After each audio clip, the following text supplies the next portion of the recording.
Hi there and welcome. This is Tracy at stampinwithtracy.com, and today we're going to make this little box.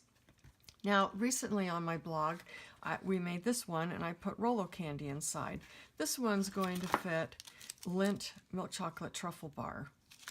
To make today's project, I used two celebration items. Now, celebration is the most fun time to make a purchase with Stampin' Up! Because for every $50 you get free gifts. And one of the free gifts is this gorgeous paper.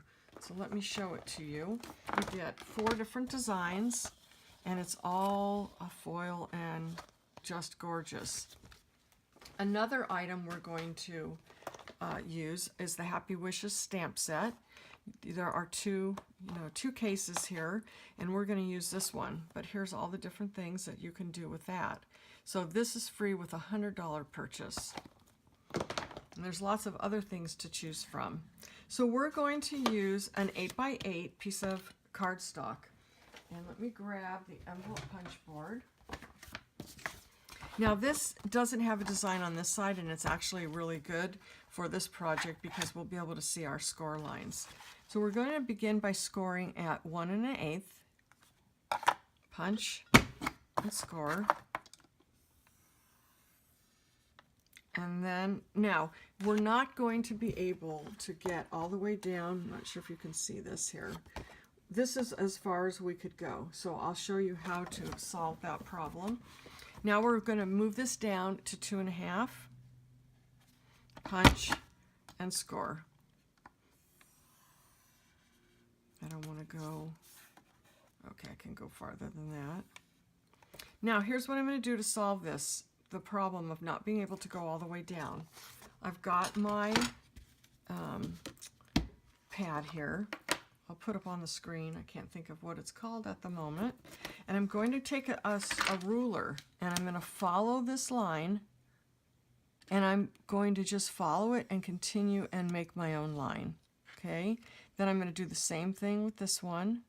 Hopefully I'm getting it straight so my head's not in the camera. And again, follow that line. All right?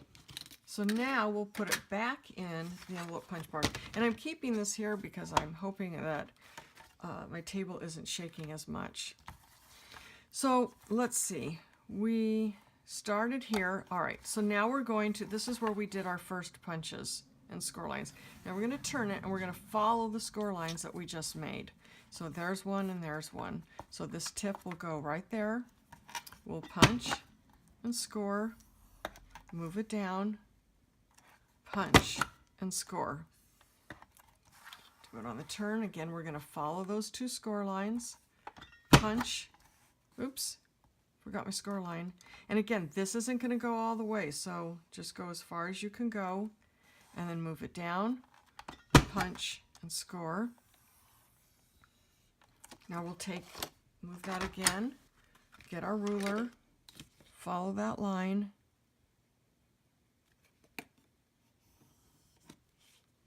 yeah, it's off a little bit, hopefully that'll be okay. And then follow that line.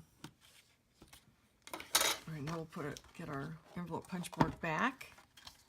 And if you get confused where you are, every side needs to have 2 notches. So we have one here, one here, one here.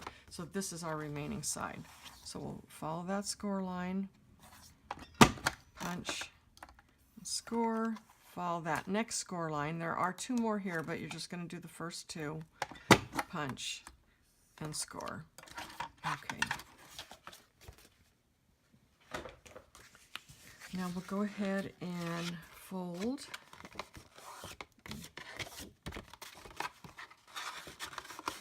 This paper is very thick, which makes it really nice for a box, but it's a little bit harder to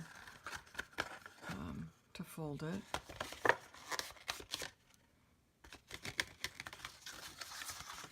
You should use your bone folder. I don't have mine right nearby, so this is what we're going to do.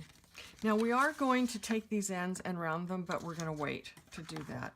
So we're going to take our scissors and we're going to follow the score line. There's one that goes from here to here and there to there.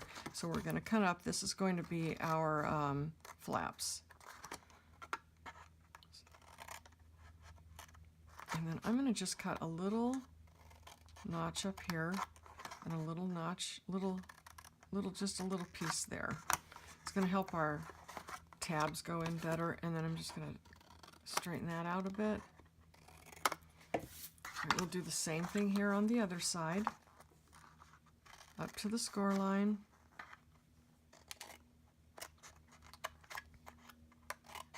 Little notch,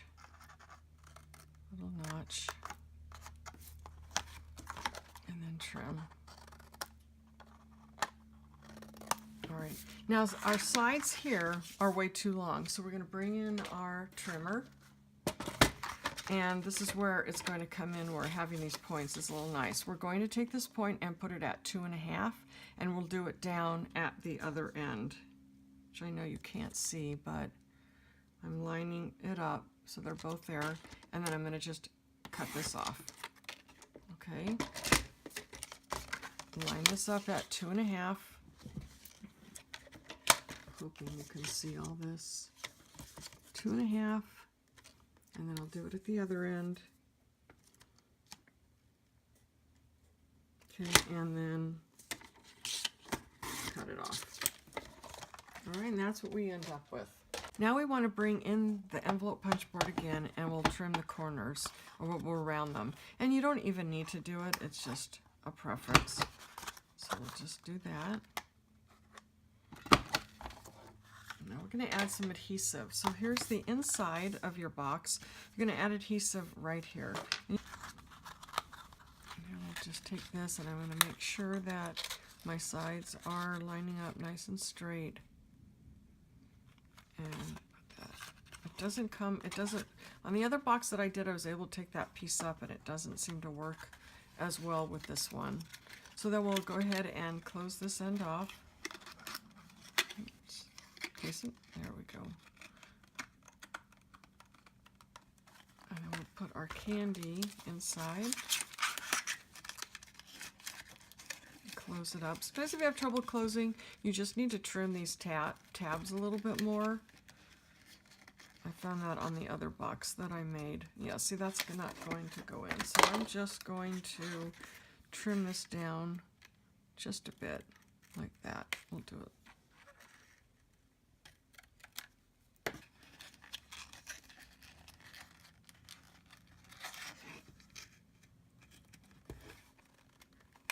Again, that's a little tight. Probably could trim it a little bit more. Now we're going to add some ribbon. I have this 1/4 inch organza ribbon. And I always like to give myself a little bit more than I think I'll need. So it makes the tying the bow a little bit easier. Oops. Real life here.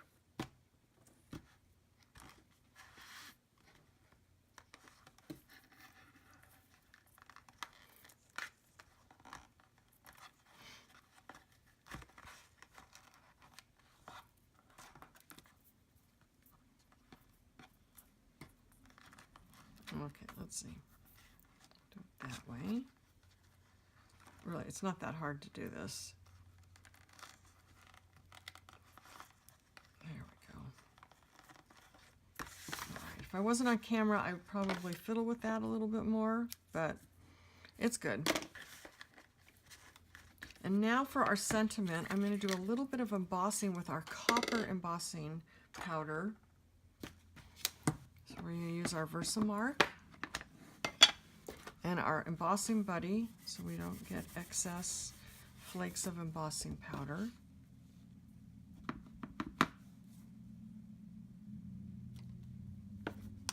And this copper is really nice. It's the second time I've used it. I thought it would look really, really pretty with the paper. With the paper that we have, the springtime foils. So I'm going to heat up my embossing, my heat tool I mean. I'm going to heat it up, get it warm before I start on there so I'll have less warping. So let's see. Hasn't done anything yet. Come on. There we go. Oops, getting really hot there.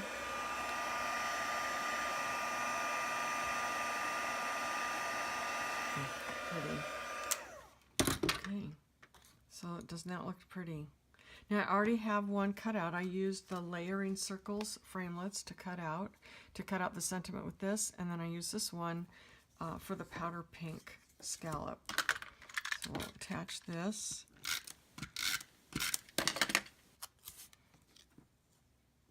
And I'm going to use some Stampin' Dimensionals, our mini ones.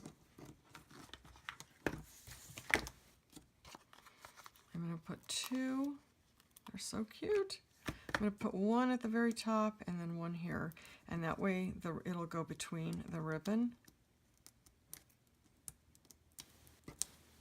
So I think I'll move this down just a little bit.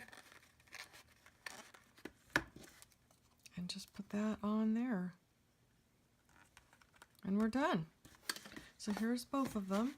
Thanks so much for joining me today, and I hope to see you again soon. Take care. Bye-bye.